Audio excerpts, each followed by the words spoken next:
Sementara itu pemirsa, fase new normal diprediksi akan mulai diberlakukan pemerintah.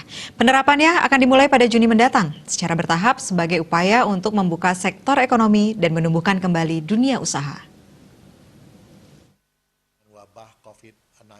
Praktisi ekonomi Gede Sri Dharma mengatakan new normal artinya wajib masuk pada kehidupan normal kembali, namun dengan perilaku masyarakat dan model bisnis yang baru.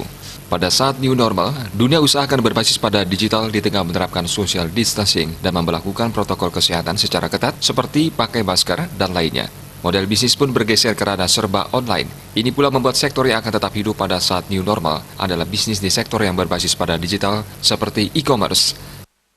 Yaitu adalah yang sering orang mengatakan tanda kutip new normal. New normal yang dimaksud adalah kita sudah nggak lagi anti dengan mendengar yang namanya pasien berapa jumlahnya dan seterusnya. Berarti kita sudah mesti harus normal. Kalau nggak normal, maka ekonomi akan hancur.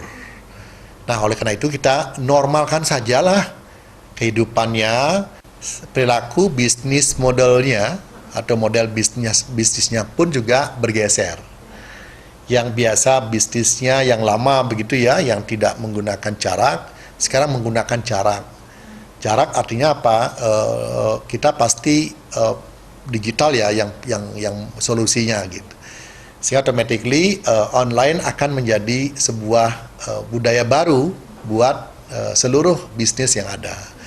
Agar masyarakat mulai hidup pada fase new normal, yaitu hidup normal, tapi dengan membiasakan diri dengan protokol kesehatan menjaga jarak, memakai masker, rajin mencuci tangan, dan tidak keluar rumah bila tidak penting sekali. Agung Ria dan Andika.